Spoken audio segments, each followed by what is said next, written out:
নমস্কার বন্ধুরা, GS news 24 Bangla চ্যানেলে আপনাকে স্বাগত জানাই। আপনারা দেখছেন জিএস নিউজ 24 বাংলা। রাত দিন 7 দিন, সামনেই লোকসভা ভোট, আর তাতেই গঙ্গাসাগরে নির্বাচনী প্রচারে গিয়ে গঙ্গাবক্ষে কপিলমুনি মন্দিরে পুজো ও সন্ধ্যায় সন্ধ্যা আরতি করলেন দক্ষিণ 24 পরগনার মথুরাপুর লোকসভা কেন্দ্রের তৃণমূল কংগ্রেস ও মমতা ব্যানার্জির মনোনীত প্রার্থী বাপি হালদার।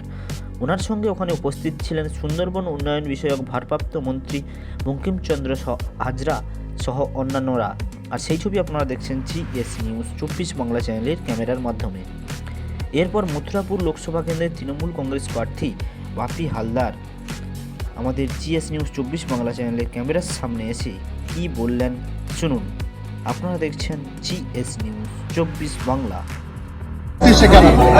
দেখুন, আপনারা জানেন যে আমাদের প্রিয় মুখ্যমন্ত্রী বাংলার জননী, যিনি বাংলার মানুষের হিতাকাঙ্ক্ষী, যিনি একটা বাংলার বুক থেকে একটা জগদ্দল পাথরকে সরিয়ে বাংলার নতুন সূর্যোদয় করেছিলেন। আজকে তিনি অসুস্থ, তার সুস্থতা কামনা করে গতকাল আমাদের মাননীয় মন্ত্রী তিনি কপিলমুনির মন্দিরে পুজো দিয়েছেন, প্রার্থনা করছেন। সারা রাজ্য জুড়ে বিভিন্ন জায়গায় প্রার্থনা কর্মসূচি হচ্ছে।